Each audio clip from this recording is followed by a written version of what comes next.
विश्वं दर्पणदृश्यमाननगरी तुल्यं निजान्तर्गतं पश्यन्नात्मनि मायया बहिरिवो भूतं यथा निद्रया यस्साक्षात् कुरुते प्रबोधसमये स्वात्मानमेवाद्वयं तस्मै श्रीगुरुमूर्तये नमः। इदं श्रीदक्षिणामूर्तये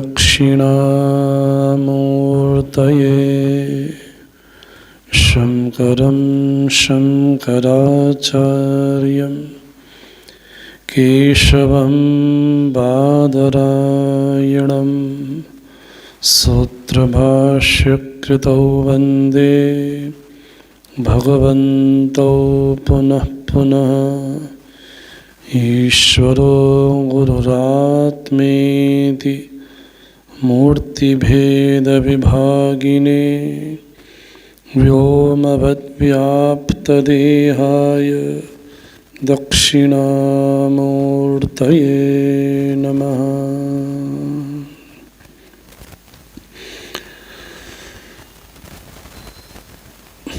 अखिलांड कोटि ब्रह्मांडादि नायक भगवान सांब सदाशिव के चरण में नमन प्रणाम करते हुए समस्त संत परंपरा, गुरु परंपरा, आचार्य परंपरा को नमन प्रणाम करते हुए प्रातः स्मरणीय श्रोत्री ब्रह्मनिष्ठ परम पूज्य बड़े महाराज श्री के चरणों में प्रणाम करते हुए पूज्य स्वामी महेशानंद जी महाराज जी के चरणों में प्रणाम करते हुए पूज्य स्वामी गोविंदानंद जी महाराज जी के चरणों में प्रणाम करते हुए इस आश्रम के मुख्य अधिपति पूज्य महाराज श्री के चरणों में प्रणाम करते हुए पूज्य स्वामी सेवानंद जी महाराज एवं समस्त संत चरण मातृगण आप सभी को ओम नमो नारायण।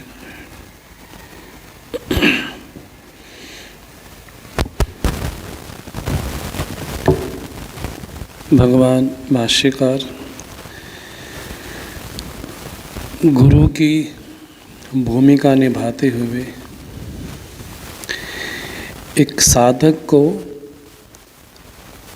उसके स्तर से उठा करके जहाँ वो बैठा है उस स्तर से उठा करके उसको जीवन की आध्यात्मिकता में कैसा उसका प्रवेश हो पाए, इसका मार्गदर्शन स्वयं भगवान करते हैं। एक साधक के लिए भगवान ने यात्रा प्रारंभ की। संप्राप्ते सन्निहिते काले नहीं नहीं रक्षति डोंकरिंग करने, अर्थात जब जीवन में भौतिक विद्या, अपरा विद्या, व्यवहारिक विद्या हमारे जीवन का जब साध्य बन जाता है तब भगवान भाष्यकार बोलते हैं तुम्हारी मति मूढ़ है।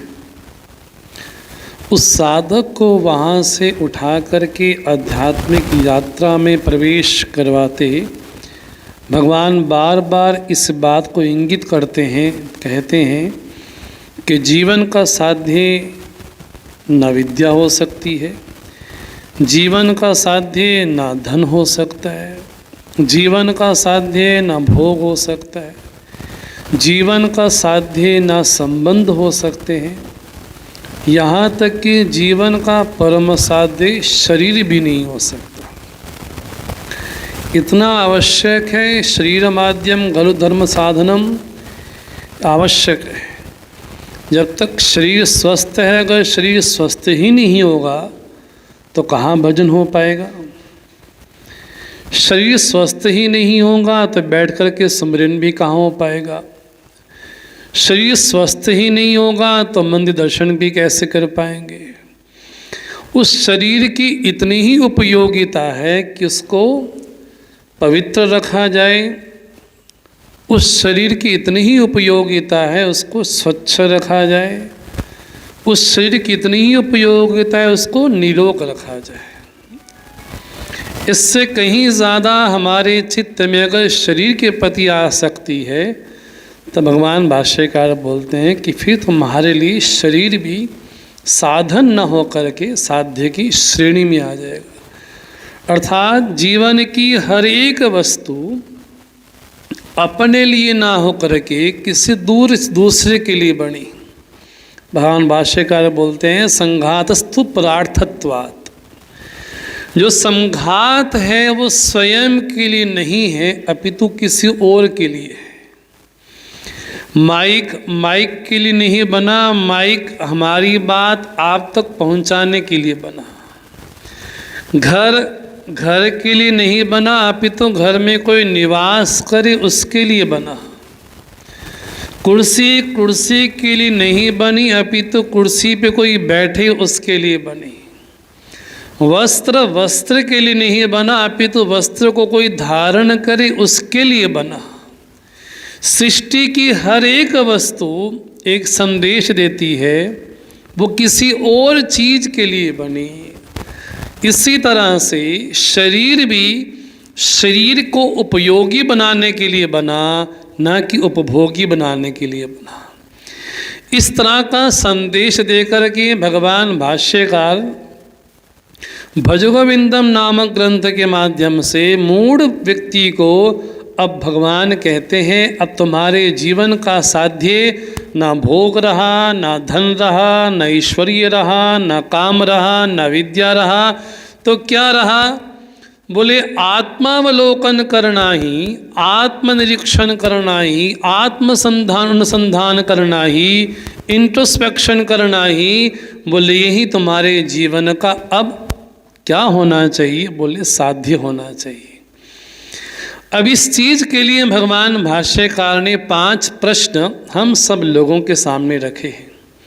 काते कांता कस्ते पुत्रा संसारोयमति विचित्रः कस्त्वं और कुतः आयातः कः त्वं तत्त्वं चिन्तयत् तदिह भ्राता।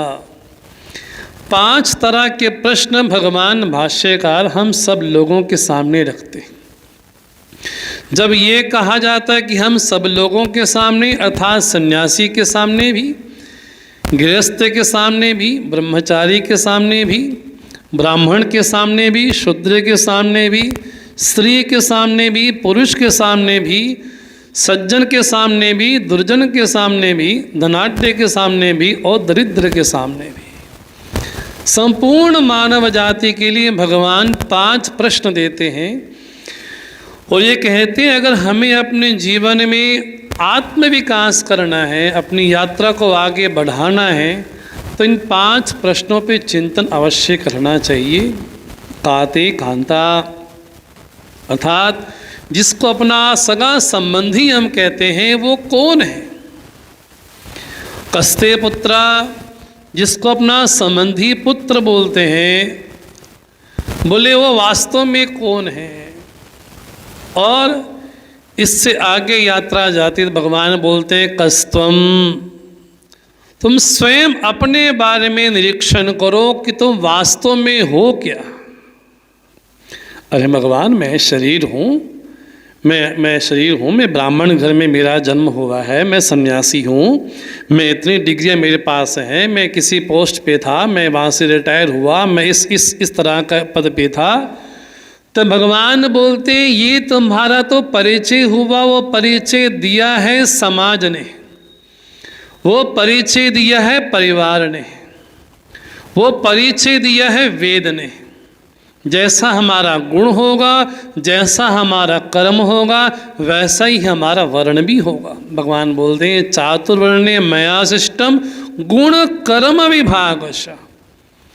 तो जैसा हमारा गुण होगा, जैसा हमारा कर्म होगा, हम उसी वर्ण के ही कहलाएंगे।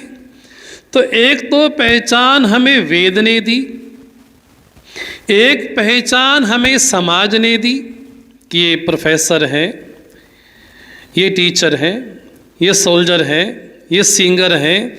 एक समाज ने हमको पहचान दी, एक पहचान हमें परिवार ने दी, ये पिता है, ये पुत्र है, ये माता है, ये दादा है, ये नाना है। तो समाज ने भी हमको पहचान दी, परिवार ने भी पहचान दी और वेद ने भी पहचान दी। इतनी पहचान के बाद अपनी स्वयं की पहचान भी हो गई कि मेरे में काम है, क्रोध है, लोभ है, ईर्ष्या है, घृणा है, तो मेरे में अपने खुद की पहचान भी हो गई। भगवान बोलते जितनी भी प्रकार की तुम्हारे जीवन में पहचान है, उन सभी पहचान को हटा करके तुम अपने बारे में सोचो। बस जब रात को 2 बजे उठा करके कोई पूछता है तुम कौन हो, तब भी मन में ख्याल आता है कि मैं स्त्री हूँ, मैं पुरुष हूँ। लेकिन भगवान भाष्यकार तत्वबोध में बोलते हैं रात के 12 बजे में को उठा करके पूछे, बोले यही ख्याल आता है कि मैं स्त्री पुरुष हूँ। बोले वैसी स्थिति बन जाए, कैसी? रात के 2 बजे उठा के कोई पूछे तो यही मन से निकले कि मैं ठाकुर का भक्त हूँ, मैं बिहारी जी का भक्त हूँ, या मन से ये आए कि मैं शिव हूँ। मुझे स्मरण आता है कैलाश आश्रम के 10वें पीठाधीश्वर जी महाराज श्री पढ़ा रहे थे, हम उनके सानिध्य में बैठे और उनके शरीर छोड़ने के कुछ समय के पूर्व तो महाराज श्री बोले कि आज मैंने एक स्वप्न देखा। बड़ा आश्चर्य हुआ, कितने बड़े महाराज जी अपना स्वप्न बताना चाहते हैं, बड़ा आश्चर्य हुआ। तो महाराज जी बोलते कि मैंने एक स्वप्न देखा। बोले क्या स्वप्न देखा? महाराज श्री बोले कि ऐसा लगा कि हमें कहीं देवी की बलि के लिए लेके जा रहे हैं और बलि देने के लिए जब हमारे सर पे तलवार चली और रक्त जब बहा तो हमारे मुख से एक ही शब्द आया, शिवोहम शिवोहम शिवोहम शिवोहम। ये तो महाराज श्री बोले अब हमको लगता है कि अब हमारा जीवन जो प्राप्त करना था वो हो चुका। तब उन्होंने कहा ये देह 10 कल्प तक रहे, ये आज ही इसका अंत हो, हमारा इसमें न बने न बिगड़े, ये जान के निश्चिंत हो। तो पूज्य महाराज श्री ने अपना स्वप्न बताया तो लगा कि वास्तव में अब इनको जो प्राप्त था वो प्राप्त हो चुका है। भगवान भाष्यकार बोलते हैं कि अपने बारे में जब चिंतन होगा तो चिंतन किए होगा कि तुम कहाँ कुता आया, तो तुम कहाँ से आए हो। जब अपने बारे में चिंतन होगा तो क्या पता चलेगा? बोले अपने आप को या तो स्थूल शरीर मानते हैं, या सूक्ष्म शरीर मानते हैं, या तो कारण शरीर मानते हैं, या तो अपने आप को सुंदर मानते हैं, या तो कुरूप मानते हैं, या अपने आप को कामी क्रोधी मानते हैं, या तो अपने आप को अज्ञानी मानते हैं। तो तीनों में से अपने आप को कुछ न कुछ मानते अवश्य। भगवान बोलते इन चीज़ों को थोड़ा हटा करके देखो तो तुम कौन हो, इस बारे में चिंतन करो। बोले जब अपने बारे में चिंतन किया जाए तो व्यक्ति को पता नहीं चलता है कि वास्तव में कौन हो। श्रुतियाँ कहती हैं यन मनसा न मनुते येन आहुर मनोमतम तदेव ब्रह्मतम विद्धि नेदम यदिदम उपासते। बोले ऐसा जो अहम तत्व है वो इदम वाच्य नहीं है। मन उसी का चिंतन कर सकता है जो मन से पृथक वस्तु हो। बुद्धि उसी के बारे में चिंतन कर सकती है जो बुद्धि से इतर विषय हो। लेकिन जो बुद्धि से भी सुप्रीम है, जहाँ से बुद्धि प्रकट हुई है, बुद्धि आखिर उसका चिंतन कर भी कैसे सकती? क्योंकि वो इदम वाच्य नहीं है, वो अहम वाच्य है। संसार की जितनी भी वस्तुएं हैं, चाहे वो स्थूल हो, सूक्ष्म हो, चाहे अव्यक्त हो, सभी की सभी चीज़ें कैसी हैं? बोले इदम वाच्य ही हैं। चाहे वो तन्मात्रा हो, चाहे पंचभूत हो, चाहे इंद्रियां हो, चाहे प्राण हो, चाहे कोई भी विषय हो, सारा का सारा जगत कैसा है? तो भगवान बोलते इदम शरीरम कौन्तेय क्षेत्रमित्य विधीयते। सारा का सारा जगत किस श्रेणी में आ गया? बोले क्षेत्र की श्रेणी में आ गया। भगवान बोलते हैं वो जो अहम तत्व है वो इदम वाच्य नहीं है, वो अहम है। वो सारी इदम वृत्तियां अहम पर आश्रित हैं, सारी इदम वृत्तियां अहम पर आश्रित हैं। और वो जो अहम तत्व है वो कैसा है, बोले उसके बारे में चिंतन किया जाए। भगवान कैसे करे चिंतन, तो उसके लिए मार्ग तो चाहिए। बोले क्योंकि हम अनादिकाल से सोए हैं, तो क्या करें। तो कारिकाकार कहते हैं अनादि माया सुप्तः यदा जीवः प्रबुध्यते। बोले अनादि काल से जीव अपने आप को ये मेरा है, ये पराया है, ये मेरा है, ये उसका है। अनादि काल से जीव यही बोलता आ रहा है, ये मेरी कांता है, ये मेरा पुत्र है, ये मेरे पिता है, मैं उनका सगा संबंधी हूँ। बोले अनादि काल से जब सोचता आ रहा है तो क्या करे। बोले अनादि काल से सो रहा है तो क्या करें। यदा जीवा प्रबुध्यते, यदा कदा, बोले यदा जब गुरु उपसत्ति करता है, जब गुरु की शरण में जाता है, तब जाके इसको पता चलता है कि वास्तव में मेरा स्वरूप क्या है। अब इस बात को बतलाने के लिए भगवान भाष्यकार बोलते हैं इस 5 प्रश्न तुमको देता हूं, इस पे बैठ के चिंतन करो। लेकिन दिक्कत तब आती है भगवान कि बुद्धि उसी विषय का चिंतन कर सकती है जिस विषय के बारे में मुझे जानकारी हो। अगर मैं आपसे कहूं कि आप चाइनीस भाषा में चिंतन करो, अगर हमें चाइनीस भाषा आती नहीं तो हम उसके बारे में सोचेंगे भी कैसे। अगर हम आपसे कहें कि रशियन भाषा में आप चिंतन करो, अरे महाराज हमको रशियन भाषा आती ही नहीं तो चिंतन कैसे करेंगे। अगर हम आपसे कहें कि तेलुगु भाषा में चिंतन करो, अरे महाराज हमें तेलुगु भाषा आती नहीं तो चिंतन कहाँ से करें। इसका अर्थ है बुद्धि उसी विषय के बारे में चिंतन कर सकती है जिस विषय के बारे में व्यक्ति के पास कोई डेटा हो, कोई इन्फॉर्मेशन हो। बिना डेटा के, बिना इन्फॉर्मेशन के, बिना सामग्री के हम चिंतन कर ही नहीं सकते। अगर हमारे पास कोई वस्तु है ही नहीं, कोई डेटा ही नहीं है, तो चिंतन कैसे हो पाएगा प्रभु। क्योंकि चिंतन करने के लिए कोई ना कोई विषय चाहिए। अगर हम आपसे कहें फिजिक्स के बारे में चिंतन करो, हम प्रबुद्ध होंगे तो चिंतन कर पाएंगे। अगर हम कहेंगे कि बायोलॉजी के बारे में चिंतन करो, अगर हमारा विषय होगा तो चिंतन कर पाएंगे। अगर हम आपसे कहें कि गीता के बारे में चिंतन करो तो विषय होगा तो चिंतन होगा।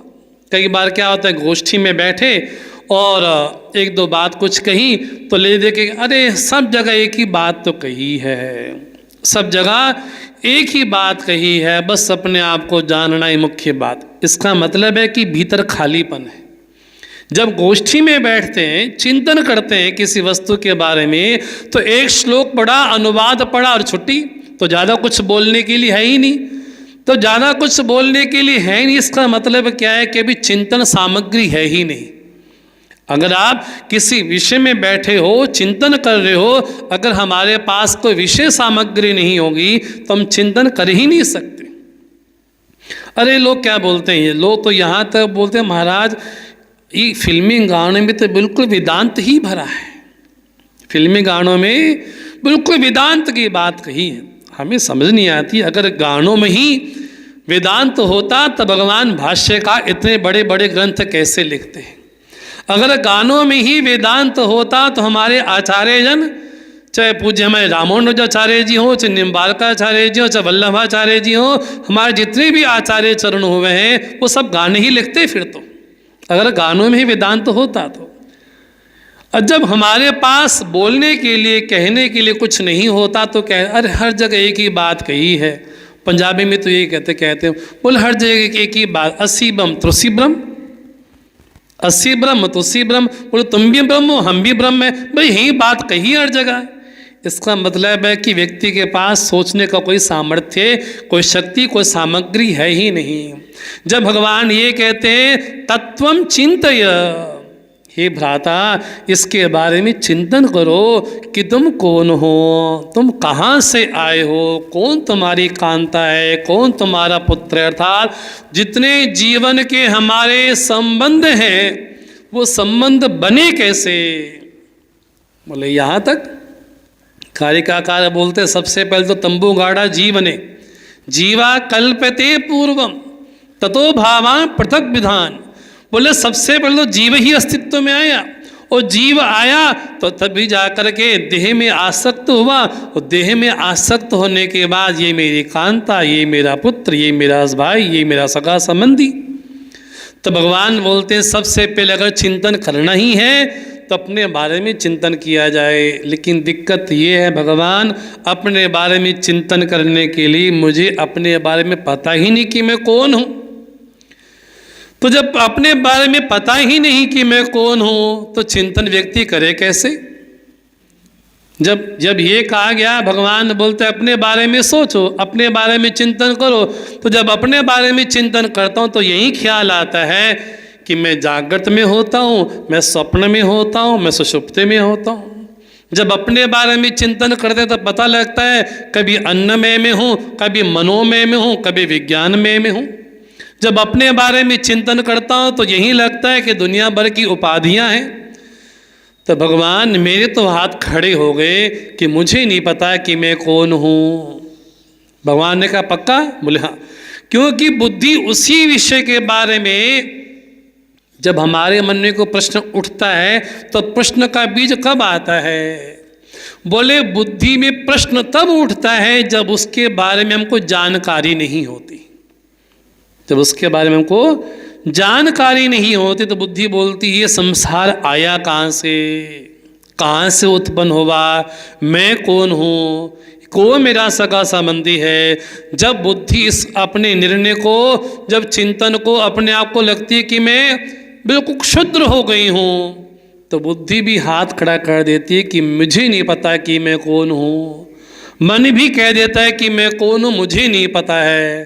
तो क्या करें? बोले जब अपने बारे में पता ना चले, जब जगत के बारे में, जीव के बारे में, जगदीश्वर के बारे में पता ना चले कि कौन है, तब भगवान बोलते कि मार्ग तुम्हारे लिए खुला है।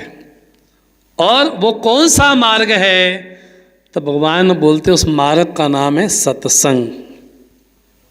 उस मार्ग का नाम है सत्संग।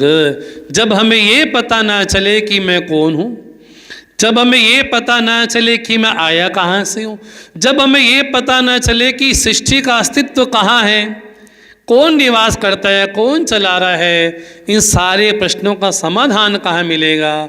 तो भगवान बोलते हैं बोले एक ही जगह मिलेगा। बोले कहाँ? बोले सत्संग में मिलेगा बस। बोले और कहीं भी नहीं मिल सकता।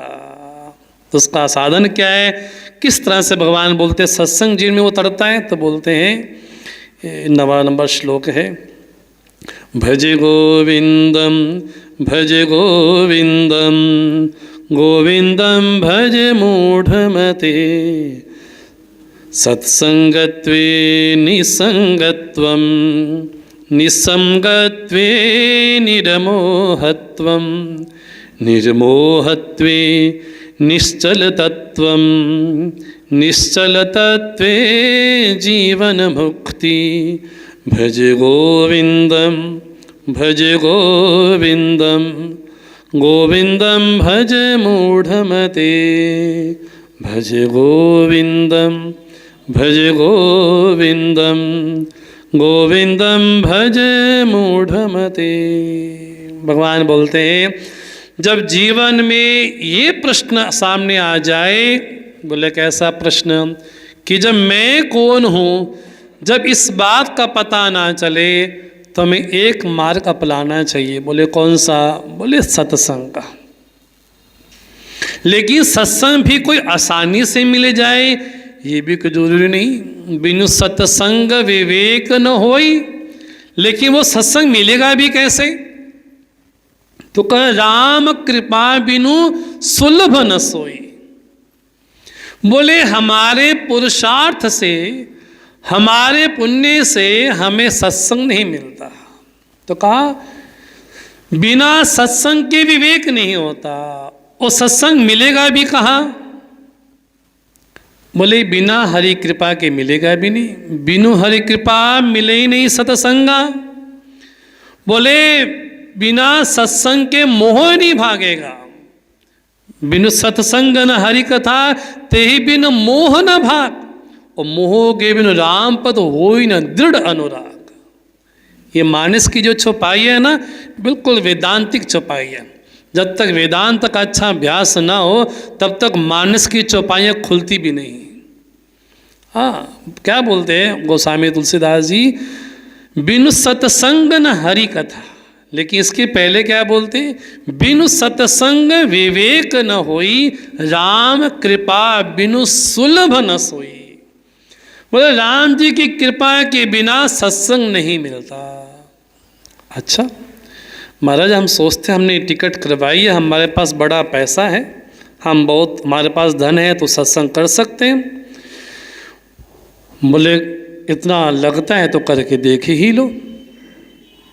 लगता है कि बहुत धन है, हमको सत्संग प्राप्त हो जाएगा, तो सबसे पहले भगवान भाष्यकार बोलते हैं कि सत्संग शब्द की परिभाषा कोई समझ लो। सत का संग करना ही वास्तव में सत्संग है। सत परमात्मा का संग करना, बोले वास्तव में यही सत्संग है।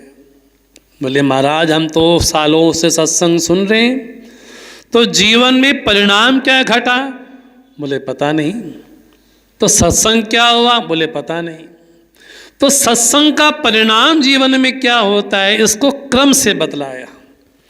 पहला कारण फिर कार्य, फिर कारण फिर कार्य।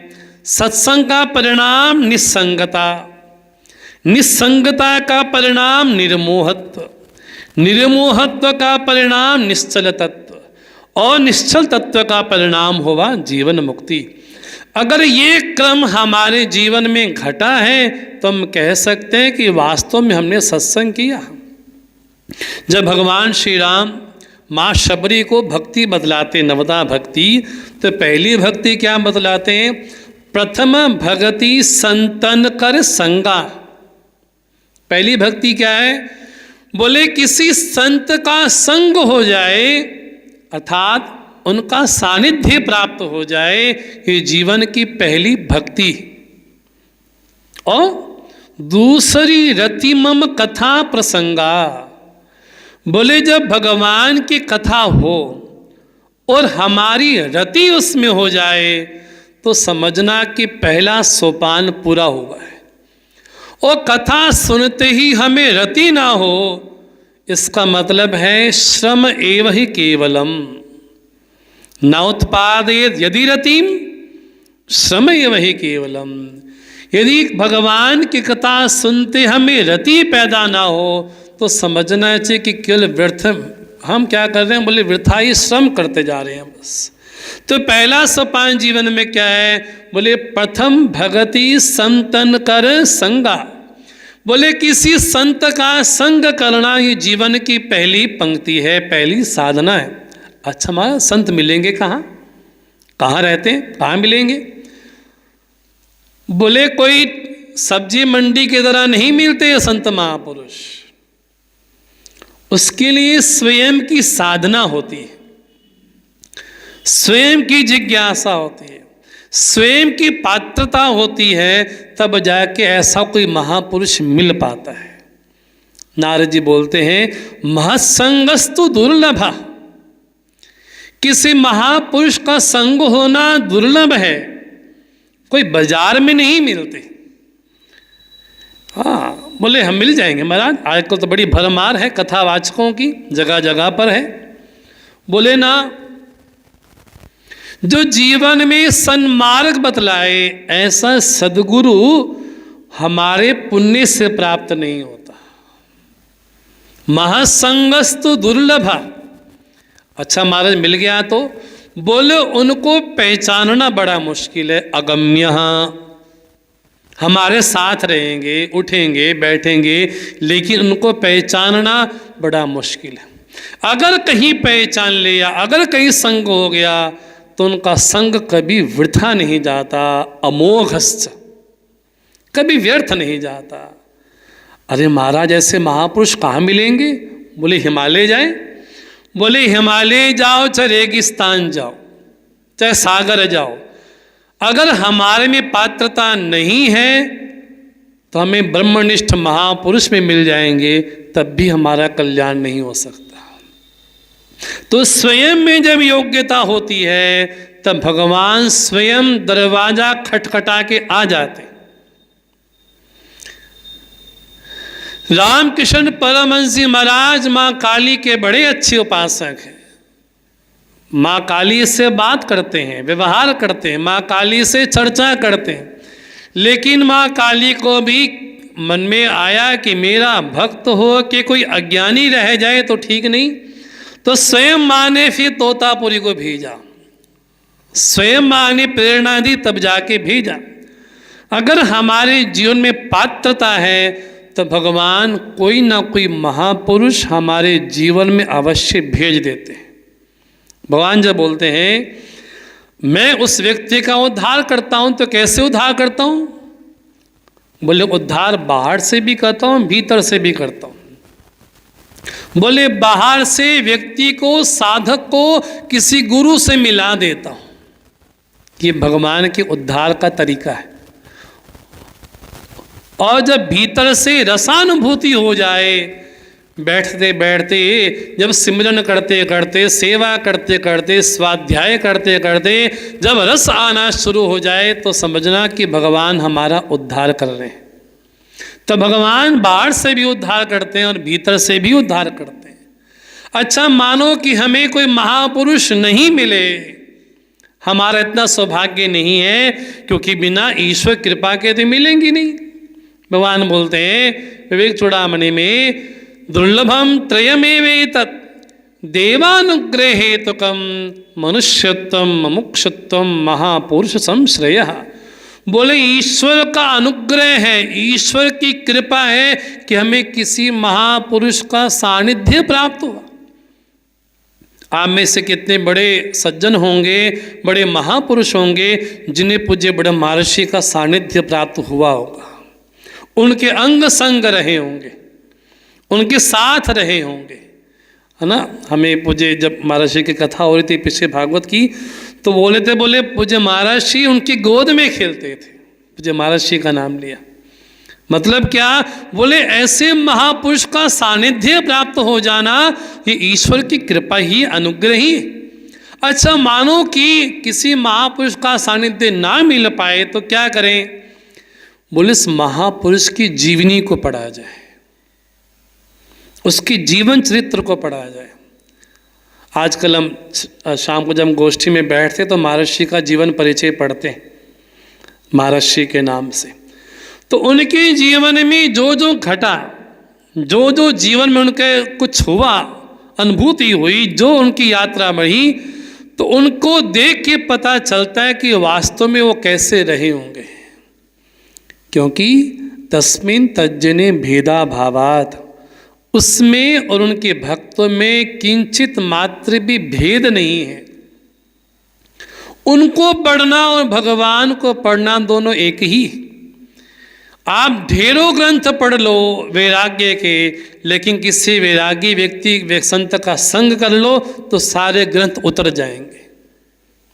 इसलिए भगवान क्या बोलते हैं? सत्संगत्वे। बोले पहले ही संग करना, क्योंकि हमारा मन संग कहाँ करता है? बोले दो ही विषय के बारे में हमारा मन संग करता है। या तो जहाँ राग होगा वहाँ संग होगा, या तो जहाँ द्वेष होगा वहाँ संग होगा। वो जहाँ राग होगा, बोले उस व्यक्ति में हजारों कमियां होने के बाद भी गुण दिखाई पड़ेंगे, और जिस व्यक्ति से द्वेष होगा उसकी हजारों खूबियां होने के बाद भी बोले उसमें हम दोष अवश्य ढूंढ ही लेंगे। ये हमारे जीवन के दो सबसे बड़े डाकू हैं। भगवान बोलते हैं तो यस्य परिपंथी नो। बोले राग और द्वेष हमारे जीवन के सबसे बड़े लुटेरे हैं, और राग जहाँ हो जाए उस व्यक्ति को व्यक्ति पाना चाहता है, जहाँ द्वेष हो जाए उसको भी पाना चाहता है। तो चित्त या तो रागास्पद होगा या तो द्वेषास्पद होगा। भगवान सावधान करते हैं कि जहाँ हमारा किसी के साथ संग हुआ वह चित्त हमारा पक्षपाती हो जाएगा। वो जहाँ चित्त हमारा पक्षपाती हुआ वहाँ पर घृणा भी होगी, वहाँ पर हिंसा भी होगी, वहाँ पर जेलिसी भी होगी, अनेक प्रकार की दुर्भावनाएं भी होंगी। इसलिए भगवान कपिल बोलते हैं माँ से, भगवान से प्रार्थना करनी चाहिए क्या? संगातेषु एव प्रार्थ्य। क्यों? बोले संग दोष हरा ही ते। बोले भगवान से कुछ मांगना है तो एक ही चीज मांगी जाए, बोले मेरे जीवन में किसी महापुरुष को भेजो, बस। उसके बाद हमारी जिम्मेवारी नहीं। लोग क्या बोलते हैं, तुम 10 कदम चलोगे तो भगवान 100 कदम चलेगा। ऐसी बात नहीं, हम 1 कदम चले वो हाथ पकड़ने को तैयार है। तो ज़्यादा देरी भगवान की ओर से नहीं, तो ज़्यादा देरी हमारी ओर से ही है। बोले हम 1 कदम चले नहीं कि ईश्वर हमारा हाथ पकड़ने के लिए तैयार है। बोले ऐसे भगवान की कृपा हो जाए, किसी महापुरुष का संग मिले तो जीवन में क्या क्या होता है। बोले जब संग प्राप्त होता है तो हमारे पुण्य का परिणाम नहीं, वो ईश्वर का अनुग्रह है। लेकिन जब तक प्राप्त ना हो तब तक क्या करें? बोले तब तक अपने कर्म को सात्विक बनाया जाए, तब तक अपने संकल्प को सात्विक बनाया जाए, तब तक अपने आहार को सात्विक बनाया जाए, तब तक अपने आहार विहार को सात्विक बनाया जाए, तब जाके सारी चित्तवृत्तियां सात्विक होंगी। तब किसी महापुरुष का प्रादुर्भाव हमारे जीवन में अवश्य होगा। और वो कब होगा, किस तरह से होगा, इसकी चर्चा फिर आगे हम करते हैं। ओम सर्वे भवन्तु सुखिनः, सर्वे सन्तु निरामयाः, सर्वे भद्राणि पश्यन्तु, मा कश्चित् दुःखभाग् भवेत्। असतो मा सद्गमय, तमसो मा ज्योतिर्गमय, मृत्युर्मामृतं गमय। ओम पूर्णमदः पूर्णमिदं पूर्णात् पूर्णमुदच्यते, पूर्णस्य पूर्णमादाय पूर्णमेवावशिष्यते। ओम शांति शांति शांति। महाके बिहारी।